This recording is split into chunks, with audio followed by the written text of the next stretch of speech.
قرآن مقدس ارشاد فرماتا ہے وَإِنَّكَ لَعَلَىٰ خُلُقٍ عَظِيمٍ،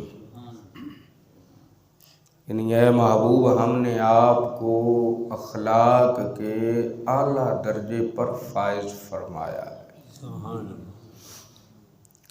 حضرت سیدنا عائشہ الصدیقہ رضی اللہ تعالی عنہا، آپ سے پوچھا گیا حضور صلی اللہ علیہ وسلم کا اخلاق کیسا تھا؟ تو آپ نے ارشاد فرمایا تم نے قرآن نہیں پڑھا؟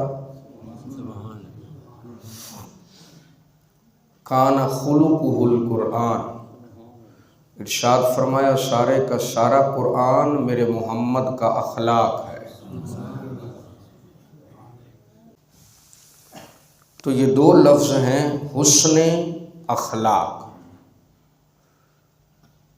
حسن اچھائی اور خوبصورتی کو کہتے ہیں، اخلاق خلق کی جمع ہے جس کا معنی ہے رویہ، برتاؤ اور اچھی عادات۔ حقیقت میں حسن اخلاق کا مفہوم بڑا وسیع ہے، یعنی اچھے رویے کو، اچھی عادت کو، اچھے برتاؤ کو حسن اخلاق کہا جاتا ہے۔ اگر یہ سمجھ لیا جائے کہ اللہ کی عبادتوں میں سے صرف نماز عبادت ہے، کیوں اس میں رکوع ہے، اس میں سجدہ ہے، اللہ کی بارگاہ میں جھکنا ہے، بڑی اہم بات جو آپ کے لیے اور میرے لیے عمل کرنے کی وجہ سے مشعل راہ بن سکتی ہے، اور یہ ہمارے معاشرے کا بہت بڑا المیہ ہے، بڑی کمزوری ہے کہ عبادتوں کے ساتھ ساتھ ہمیں ان تمام چیزوں کا فقدان نظر آتا ہے، کمی نظر آتی۔ عبادتوں پر زور دیا جاتا ہے، نماز پہ زور دیا جاتا ہے، نوافل پڑھنے پر اور تسبیح گھمانے پر زور دیا جاتا ہے، لیکن جن چیزوں کا نماز حکم دیتی ہے ان چیزوں پر عمل کرنے سے ہم قاصر ہیں، ان چیزوں کے ساتھ دور دور تک ہمارا کوئی تعلق نظر نہیں آتا۔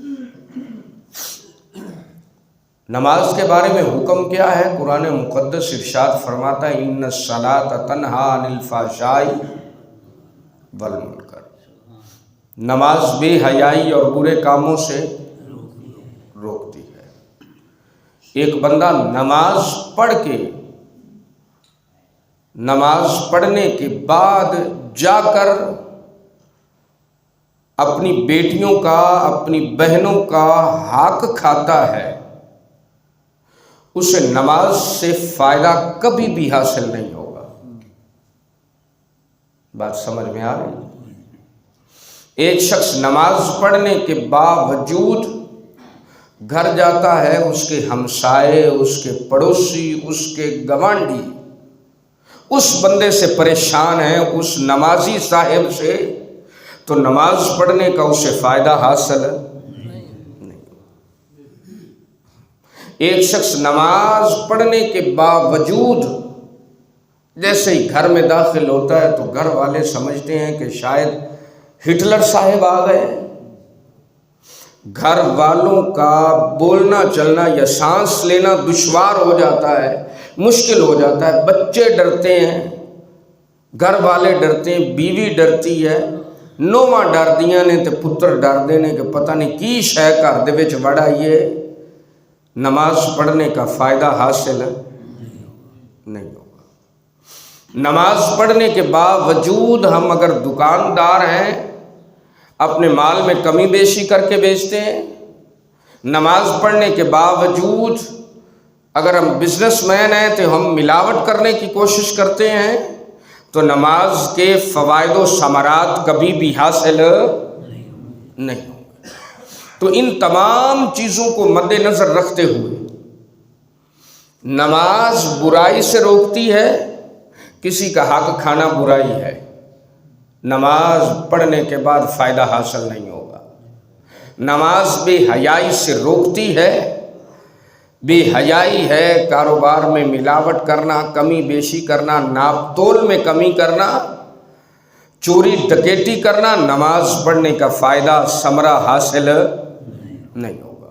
اگر آپ چاہتے ہیں کہ ہمیں نماز کا فائدہ حاصل ہو، اور میں یہ بھی بتاتا ہوں کہ نماز کا فائدہ کیا ہوتا ہے، اگر آپ چاہتے ہیں نماز کا فائدہ حاصل ہو تو کسی کی پیٹھ پیچھے اس کی غیبت مت کریں۔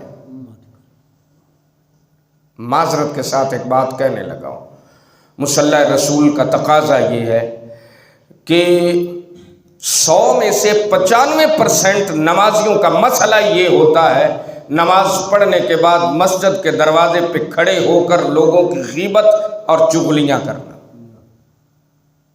ناراض تو نہیں ہو، عمل کرنے کی کوشش کیا کریں، ناراض نہ ہوا کریں۔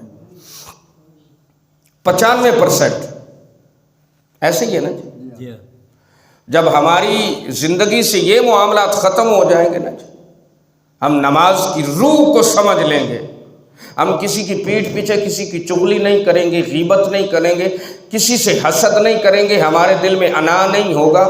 انا کی تسکین کے لیے ہم نیکی نہیں بلکہ رب کی رضا کے لیے کرنا شروع کر دیں گے نا، تو پھر نماز کے فائدے اور ثمرات حاصل ہونا شروع ہو جائیں گے۔ پھر نماز کا فائدہ ثمرہ کیا ہے فریدی صاحب؟ نماز کا پھر فائدہ اور ثمرات یہ ہوتا ہے کہ بندہ دوسرا سجدہ نہیں کرتا تب جب تک اللہ کے جلووں کو اپنی آنکھوں سے دیکھ نہیں لیتا۔